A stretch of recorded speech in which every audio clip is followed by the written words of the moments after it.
This is Where We Live. I'm Lucy Nalpathanchel. Today we reflect on the latest mass shooting in America, this time in Las Vegas.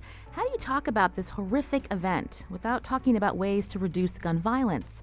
Coming up, public health expert David Hemingway will join us to reflect on that question and more. And we'll get context on U.S. gun culture from a Wesleyan University professor who's organizing this year's annual Shasha Seminar for Human Concerns. The symposium happens at the end of the month and will focus on guns in American society. That's later. Now, we want to hear from you this hour. What's on your mind since news broke that more than 50 people have been killed, more than 500 injured at an outdoor music festival? Each time a mass shooting occurs, attention turns to D.C. and whether Congress will change gun laws in this country. Do you think that this will happen this time? Join the conversation, 860-275-7266. You can email Where We Live at WNPR.org. Find us on Facebook and Twitter at Where We Live. First, we're joined by a public radio colleague in Las Vegas. Joe Scheineman is senior producer of KNPR State of Nevada. You've probably heard him and his team of producers on NPR over the last day and a half. Joe, welcome to the show. Thank you. First off, we're sorry to hear about what's happened in your city, Las Vegas, and to Nevada residents, also to the families of victims.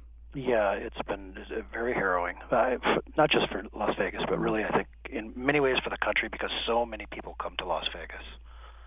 People think of your city as a place to go for fun. It's the great vacation getaway. Today on the Strip, what is the scene? You know, in a lot of ways, life does move on. In a lot of ways, it sort of has to go back to normal, and that's kind of what is happening right now.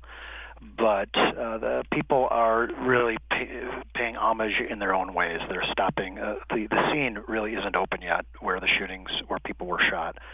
People are stopping on a footbridge several hundred yards away and just sort of staring at the scene and quietly, I think, thinking about it. Some are praying. You host a talk show, again, I mentioned State of Nevada. Tell us how your listeners, how the community is responding to this. I'm actually stunned. Maybe I shouldn't be. I've been a reporter for a long time, so I get kind of cynical. I'm really heartened by what people are doing here. It's literally amazing. Hundreds of people lining up to give blood. We've had people on our program talking about, they were just driving by, they heard gunshots, they went in to the area to take people in their cars to the hospital. I'm thinking about this way now, but this person absolutely didn't think about it. But the blood, filling this woman's backseat of a woman's car, Paloma Solamente, from Las Vegas, who probably saved a man's life by taking him to the hospital after he was shot in the chest. And several $1 million already collected. This is really from around the world at a GoFundMe site. I'm stunned and really heartened. It really, something like this seems to have done something to this city that no football team or anything else has ever been able to do. It's kind of brought them together. You mentioned that this tragedy affects so many people because so many tourists come to Las Vegas, and we are hearing the names of some of the victims already, so many more that have yet to be identified and their families notified. Can you talk about the reach of this tragedy a little bit more? Give people the idea, more of an idea of how Las Vegas really is an international city. Oh, absolutely. Well, just from our station here, we've gotten calls from around the world, from radio stations around the world, especially European. But there were 25,000 people at that country music festival, and though a handful of the victims were from Nevada, almost of the hundreds who were hurt and the 59 dead. Almost all of them, or most of them, are from other parts of the country. A lot from Southern California. That's about 40% of the visitors to Southern Nevada are from Southern California. But literally, you can put your finger on the globe, point to almost any country, and that person has been to Las Vegas.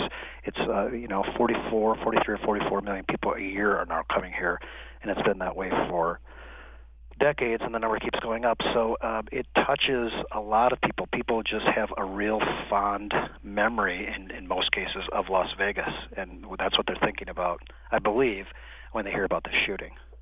When the news broke about this shooting, obviously a lot of the nearby hotels went on lockdown.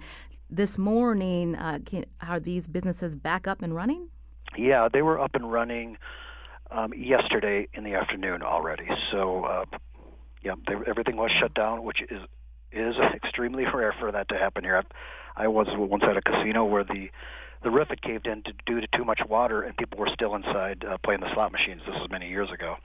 But yes, everything's back up. We know that the gunman is from a town or area northeast of Las Vegas. What has been the reaction from the community to this suspect? From that Mesquite, we talked to reporters who went to the little town of Mesquite, which is really a sort of a newer town. When you drive through, it looks like it was built a week ago.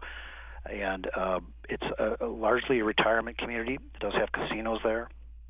And the people there say the man, Stephen Paddock, was largely unknown. He lived in a really nice, well-kept house, but he didn't talk to his neighbors. To a person, almost nobody knew who he was or anything about him. And can you describe for us the gun laws in Nevada? Because often we know, and you said you've been a reporter for some time, when these incidents happen, attention's always on what can be done to keep people safe. And in Connecticut, after the Sandy Hook elementary school shootings, the state of Connecticut made changes to the gun laws. But give us an idea of the gun culture in Nevada and if you anticipate any changes that will happen there. Yeah, I think we're a strong gun culture, probably in the top 20 of gun ownership in the country. That's going to be I'm certain it's going to be a point of contention when the state legislature meets again. They just finished. They're going to meet again in 2019. But the politics of it, you just don't know how it's going to turn. Maybe the state will do something.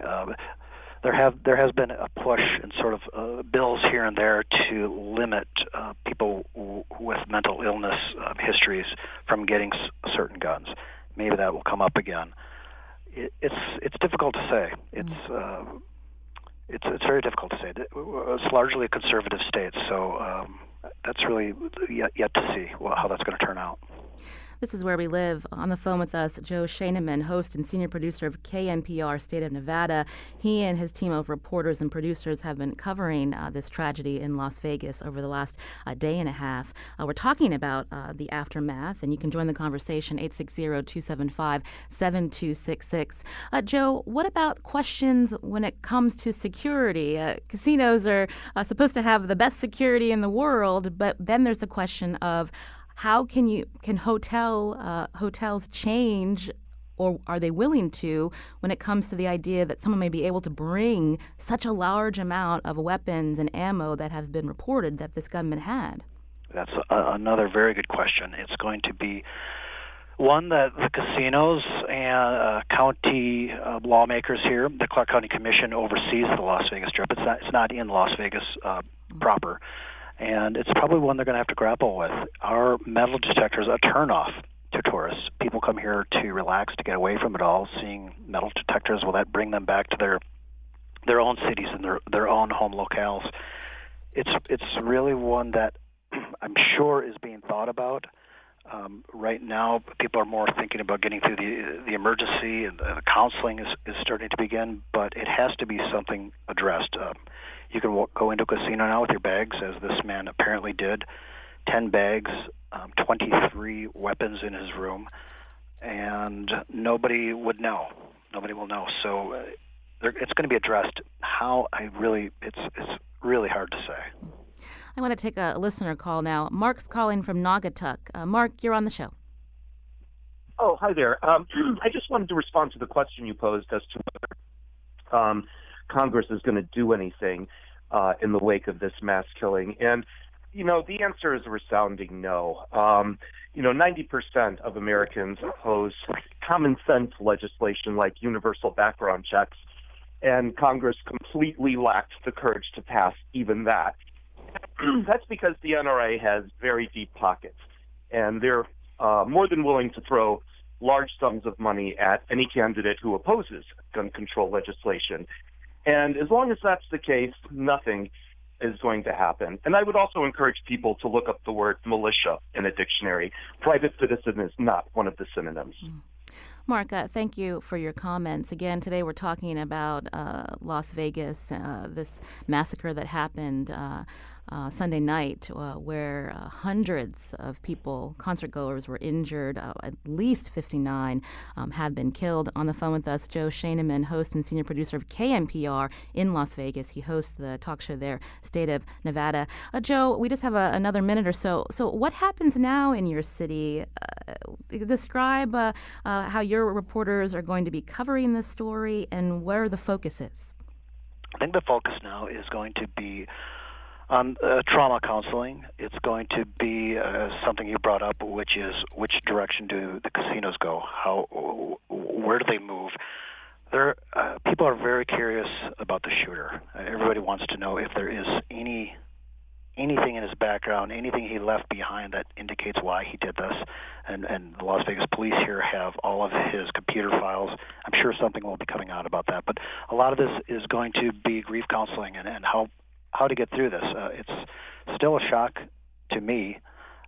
Driving into work, just hearing about it on the radio, it even made me tear up. It's a difficult thing, and all of us are going to have to deal with it. Well, we're getting a tweet from a listener, Teresa, who writes, "It's not the hotel's job to make sure people aren't traveling with stockpiles of weapons. It's on our lawmakers." But then again, the action or inaction of our lawmakers is also in question. I want to thank Joe Scheineman, host and senior producer of KNPR State of Nevada. Again, we thank you, and we're sorry again for this tragedy that has happened in your city. Thanks so much. This is Where We Live. I'm Lucy Nalpathanchel. Coming up, what can be learned from these events, specifically from the suspects who perpetuate mass shootings? And how have these latest mass casualty events impacted how first responders plan and respond to these incidents? We're going to have more after the break, and we want to hear from you. 860-275-7266. Find us on Facebook and Twitter at Where We Live.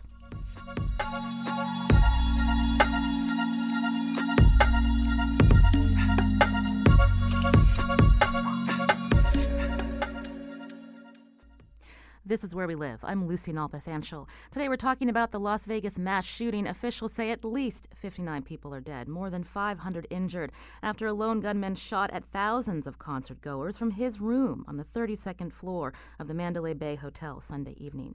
Now, when these events happen, there are often comparisons to previous tragedies. What can be learned from them? Join the conversation, 860-275-7266. Find us on Facebook and Twitter at Where We Live. Joining the conversation now on the phone with us, David Graham, staff writer at The Atlantic. He recently wrote a piece, How Perpetrators of Mass Violence Learn from Each Other. David, welcome to the show. Thank you for having me. This event in Las Vegas, people are still trying to wrap their minds around the horror of it. But when we look at recent events, it's the third mass attack on a concert. Remind us about the other recent events that have happened abroad, David. Yeah, so the first major concert attack, similar to this that we saw was in Paris in November 2015, and that was part of a larger terror attack where there were bombings at a soccer match, and then also this massacre inside a rock concert by the Eagles of Death Metal. And then in May, in Manchester in England, there was a bombing at an Ariana Grande concert. So we've seen people starting to target concerts where you have a lot of people gathered together who tend not to be expecting violence, and so there are a lot of soft targets. You also write about the psychological effect this has on the public. Right. I mean, you think about concerts as being places that are sort of sites of joy, and people gather, and they're a place where you can leave behind politics and the world around you. And so I think there's a special horror to this kind of violence visiting these kind of escapist locations and spots. And there are also places where you have a lot of people close together, often without an easy exit, and so that makes them particularly bloody when they happen. And the question now is how these events are planned or organized, but really, are we safe no matter where we are, David? Well, I think it's tough to say, and that's one reason these attacks like this that feel random are so scary. Terror experts and criminologists do worry that when you see something like this, it inspires copycats, and that's true of school shootings. That's true of the sort of ramming attacks that we've seen overseas. And it's also true of concert shootings like this. If something is shown to work, violent people will pick up on that and they will imitate it.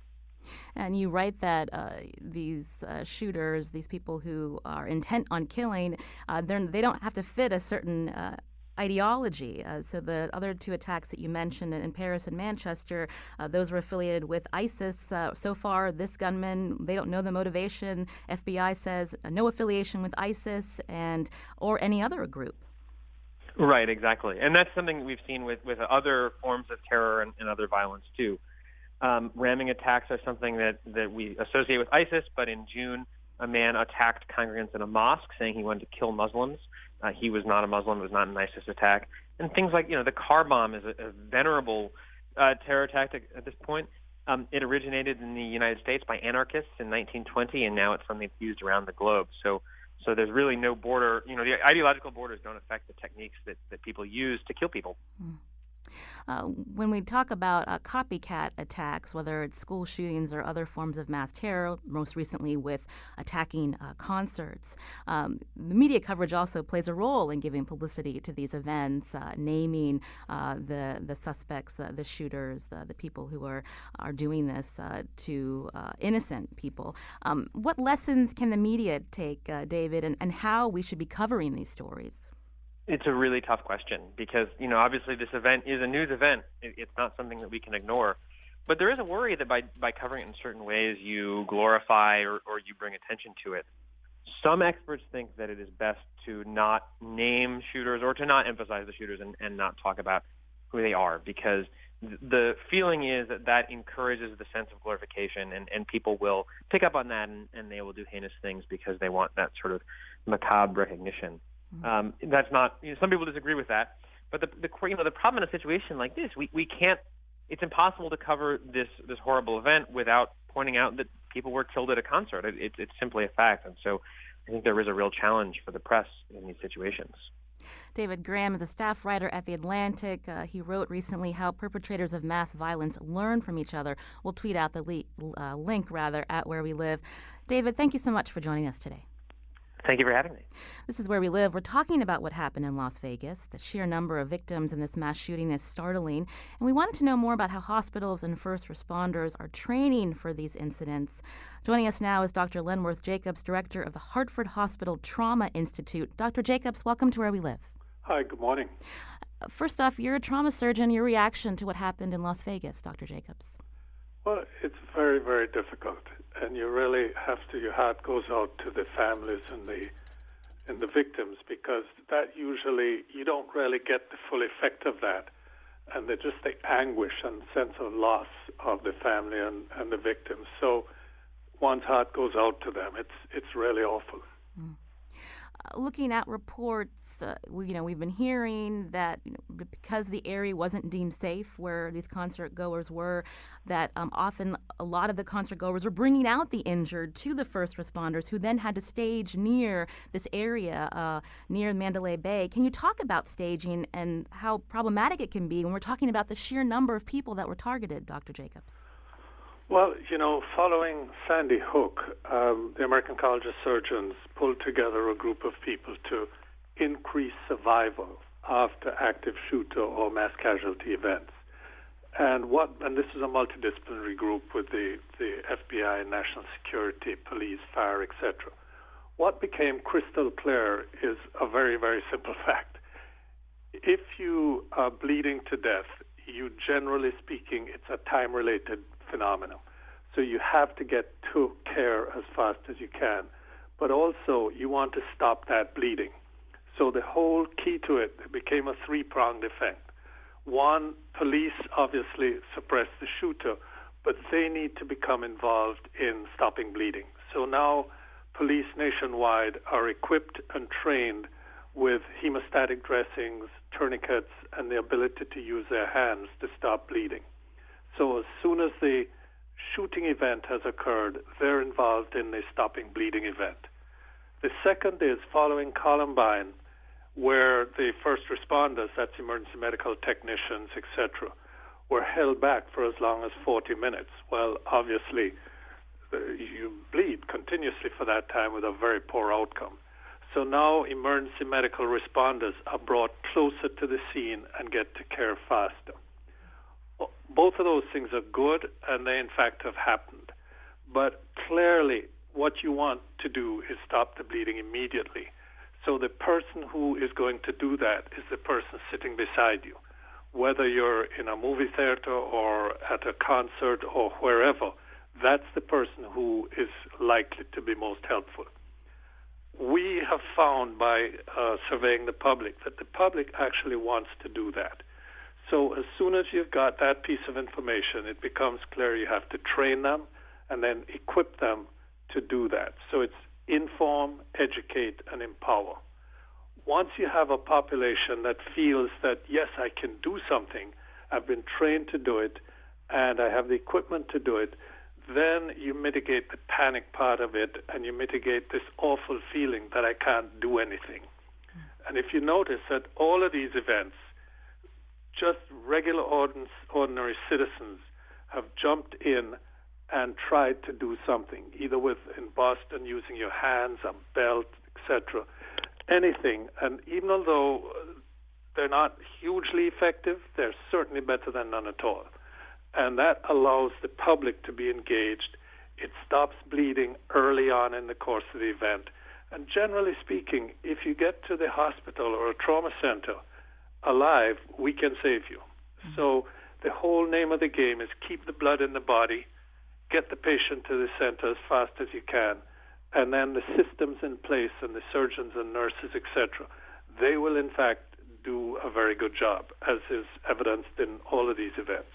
You bring up my next point. If you can get to the hospital, the staff there most likely will be able to save you. But the sheer number of people, Dr. Jacobs, that were injured in Las Vegas, is it mind-boggling to you that this is something that you're dealing with in the United States versus a war zone? The answer is a resounding yes, because you have to remember that emergency departments and trauma centers and hospitals are generally busy places. In Hartford Hospital, we see 200 to 300 patients a day. So, and that's on a regular day. So now if you bring in huge numbers of people, you have to go to a previously drilled and practiced routine. And that's called triaging, which is the French word to sort. So you sort out the patients. The sickest ones or those closest to death go to Area A. The ones which are sick but not necessarily going to die right now go to Area B. The walking wounded who are actually hurting but not really going to die, they go to Area C. And you arrange the troops or the people so that all the equipment availability and technology is in Area A, and you can really start saving that person's life. Whereas over in Area C, you're more attending to, they're not minor, they're major things, and they obviously hurt, and they're very distressing, but they don't necessarily need all the skill and firepower that needs to be brought to bear on the dying patient. Dr. Jacobs, we just have a couple of minutes. I wanted to ask you, not all hospitals have enough staff to deal with mass casualties. What can be done to bolster that training at hospitals around the country? Well, again, we've instituted a very simple process called bleeding control. And what that means, it's a very simple course. It's a 1-hour course, teaches you to use your hands and your what's called a hemostatic dressing and a tourniquet. We've then placed these bleeding control kits right beside automatic external defibrillators. Mm-hmm. So now once the public sees an automatic external defibrillator, there should be a bleeding control bag beside it. If the public is trained and empowered and has the equipment, they can go into action and become what we call immediate responders. And that really, really helps. It helps the patient, it helps the system, but probably more important, it helps the person who's trying to help to feel good about themselves, to feel empowered, and in fact, they've saved lives. I'm speaking with Dr. Lenworth Jacobs, director of the Hartford Hospital Trauma Institute. Dr. Jacobs led a group of other physicians in 2013 to develop a set of guidelines for medical response in active shooter situations. For listeners here in Connecticut, Dr. Jacobs, when, again, these incidents happen around our country, around the world, how do Connecticut officials then react in terms of further training? We've got about a minute to go. Well, I think the real key to it is we actually have a website called bleedingcontrol.org. All of this information is on the website. It's downloadable and it's free, so that anywhere from public officials to churches to schools to hospitals can get all this information and just download it. And then they can put into place these training sessions, which are basically for the random citizen. Anybody who wants to be helpful and feels the need to get involved, they can do so. I want to thank you, Dr. Jacobs, again, director of the Hartford Hospital Trauma Institute. We appreciate your time. Thank you so much.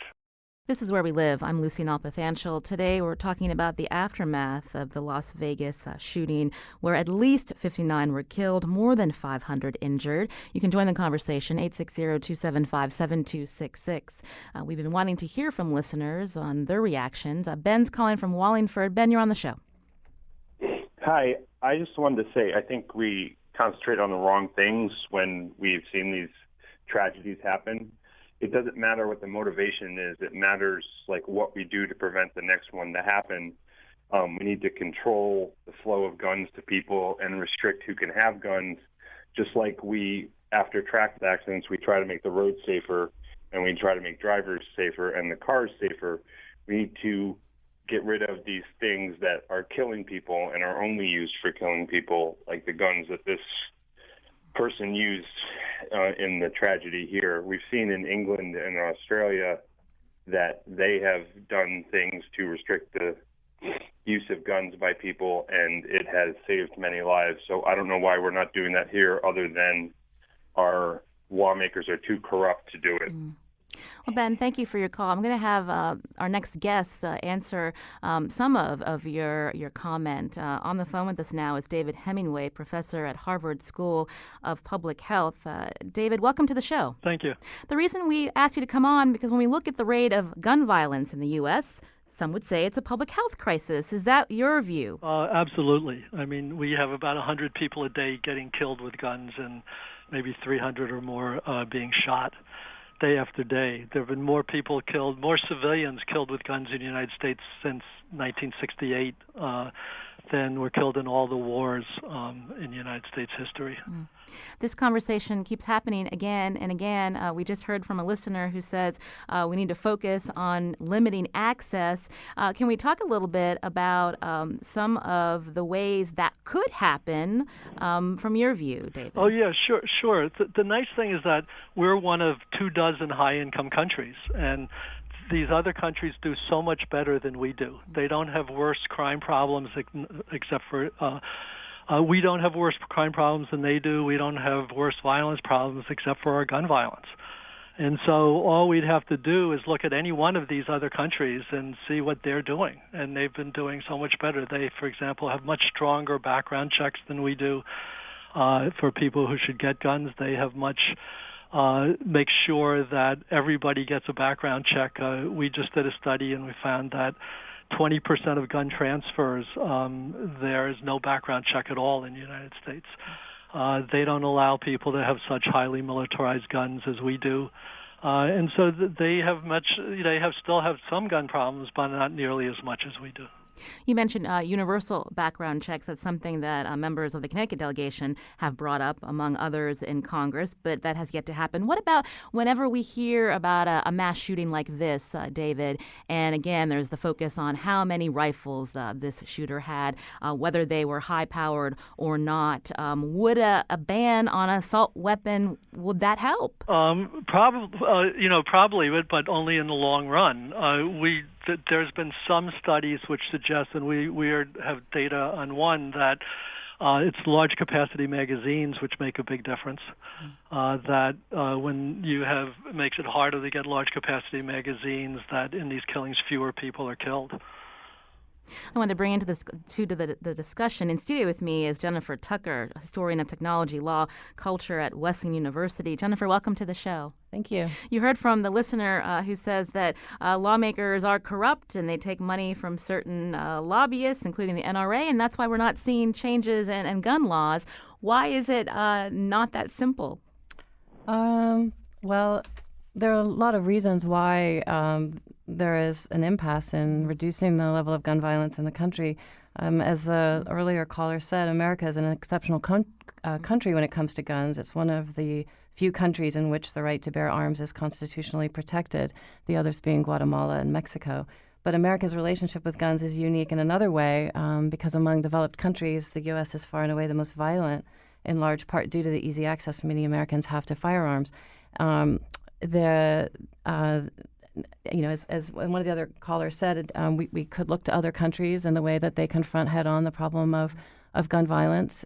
For many of them, carrying around guns that are semi-automatic weapons that are used in warfare isn't seen as a necessary precondition to modern life.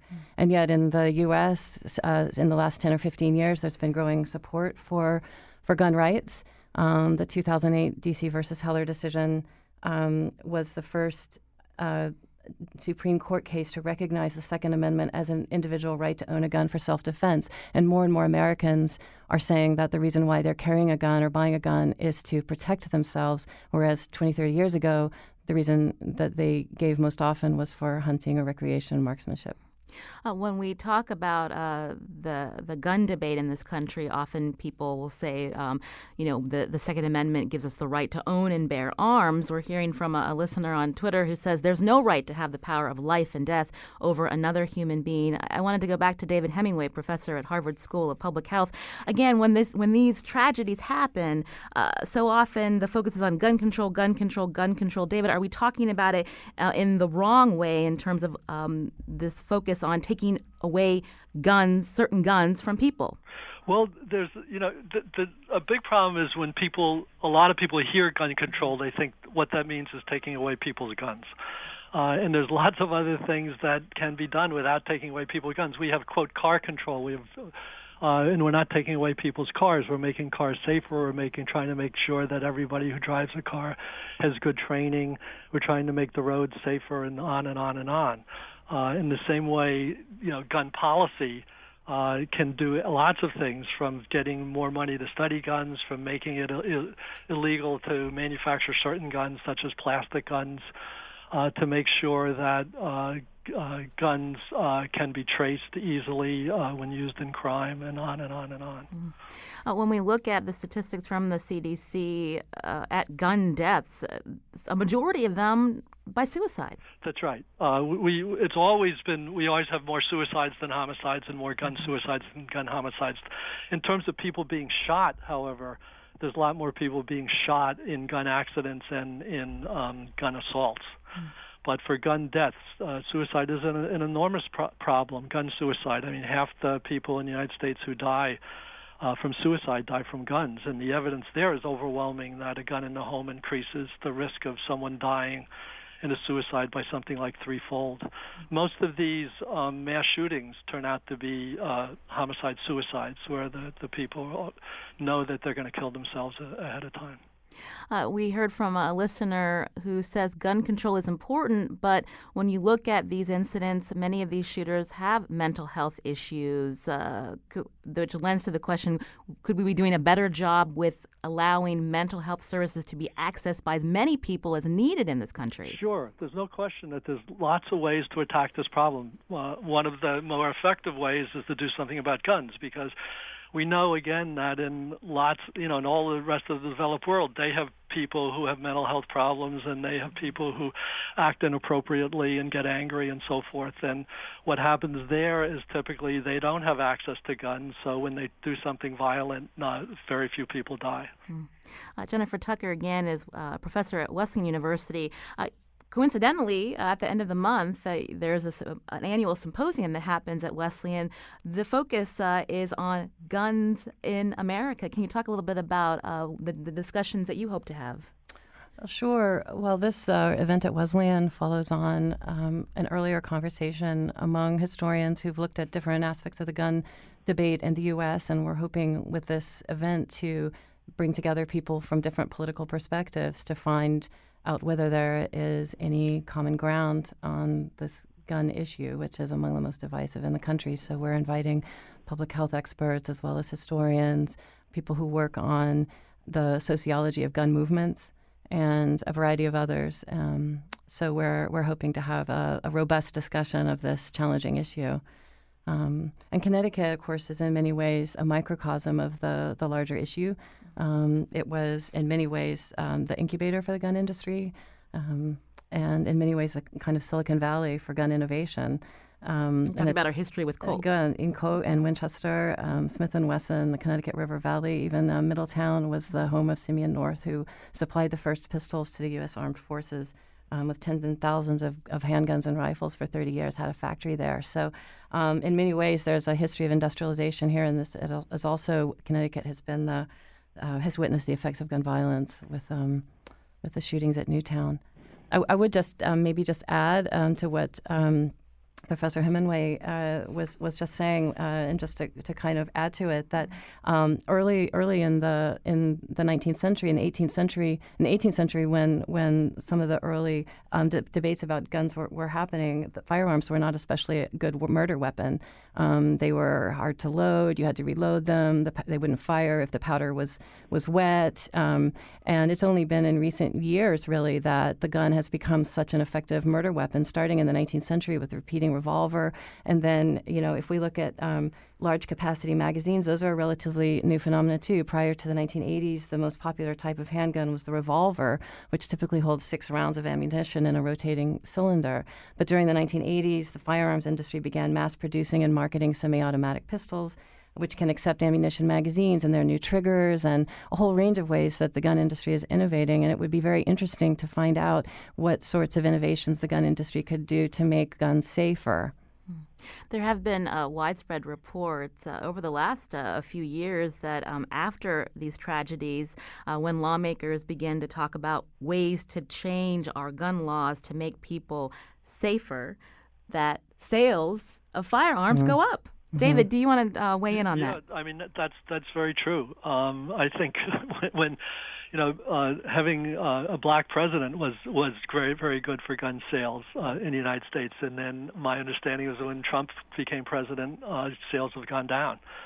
But yes, there's this fear suddenly that if you talk about gun policy, that somehow people's ability to obtain firearms will be changed, and so people start buying guns. Most of these guns probably are being bought by people who already own guns. The evidence indicates that the percent of people who are gun owners has been going down over the last 30 years. Now we have only about a little over 20% of adults own guns, a little about a third of households have guns, but the number of guns per household has been going up. So now it's probably close to a mean of 5 guns per household that has guns. I want to fit in a call. John is calling from Bridgeport. John, you're on the show. Thank you. Can you hear me? Yes, go ahead. Hi there. So I'm 59 years old. I grew up in the Midwest. I grew up as a hunter. I had a .410 shotgun when I was 5. My father taught me how to handle a gun safely. I'm appalled at the accessibility of these kinds of weapons. There's no reason for it. And, our leaders' inability to do the right thing is broadly applicable, whether it's guns or the environment or civil rights or anything. We can't do the right thing. We're a dysfunctional culture right now, and it's really disturbing. Well, John, thank you for your call. We just have a couple of minutes left. I wanted to go back to Jennifer Tucker from Wesleyan. After Sandy Hook, not just in Connecticut, but around this nation and in different parts of the world, they were wondering, is that the breaking point? When you see children dying in school, and it wasn't the breaking point. Jennifer, what do you think will be? Yeah, looking at these statistics where if we average it out over the number of deaths per year, 32,000, that's the equivalent of a jumbo jet crashing every week with Americans when you average it out, the people who are killed with guns, gun violence, suicide, and the rest. I think the question, kind of coming back to what the caller just said, at some level we can talk about the laws, we can talk about the technology, we can talk about the culture and the anxieties, but at some level we as a community, as a society, have to ask ourselves the question, is this the kind of world that we want to live in, where we're an outlier? we are an outlier in these numbers of gun deaths. So what are we going to do about it? And that's the question we need to put before everything else, I think. Jennifer Tucker is a historian of technology, law, culture at Weston University. Again, the university has a Shasha seminar on human concerns coming up later this month. We'll tweet out a link to that. Jennifer, thank you for coming in today. Thank you. Also, David Hemingway, professor at Harvard School of Public Health. Unfortunately, David, this won't be the last time we have this conversation. No, it is so sad. I want to thank you for your time as well, David. Thank you. I'm Lucine Alpathanchel. Today's show produced by Carmen Baskoff. Thanks also to Jonathan McNichol and Katie Tolarski.